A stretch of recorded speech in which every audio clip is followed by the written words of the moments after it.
ఎగ్‌తో చాలా రకాల కర్రీస్ వండుకోవచ్చు. అందులో ఒక రకమే ఈ ఎగ్ ఆమ్లెట్ కర్రీ. చాలా టేస్టీగా ఉంటుంది. ఇది రైస్‌లోకి, పుల్కా, చపాతీ దేనిలోకైనా బావుంటుంది.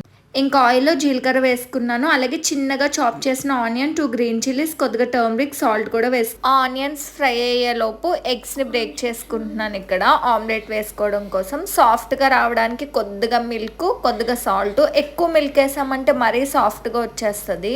ఆమ్లెట్ టర్న్ చేసినప్పుడు బ్రేక్ అయిపోయిద్ది. ఇంకా ఈ ఆనియన్స్ ఫ్రై అయ్యాక గార్లిక్ జింజర్ పేస్ట్ వేసుకున్నాను. ఇంకా అది కూడా ఫ్రై అయ్యాక టమాటో ప్యూరీ వేసుకున్నాను. ఇదే ఆమ్లెట్ ఆయిల్‌లో కాకుండా స్టీమ్‌తో కూడా వేసుకోవచ్చు. ఇంకా గ్రేవీలో నుంచి ఆయిల్ కూడా పైకొచ్చేసింది. దానిలో కొద్దిగా కరివేపాకు, అలాగే నాకు కూరలోకి సరిపడినంత కారం వేసుకున్నాను. ఇంకా దాంతో పాటు మసాలాలు కూడా అప్పుడే వేసేసుకోవాలి. గరం మసాలా, జీలకర్ర పొడి, ధనియాల పొడి 3 వేసుకుని బాగా కలుపుకొని కొంచెం నీళ్ళు వేసుకున్నాను.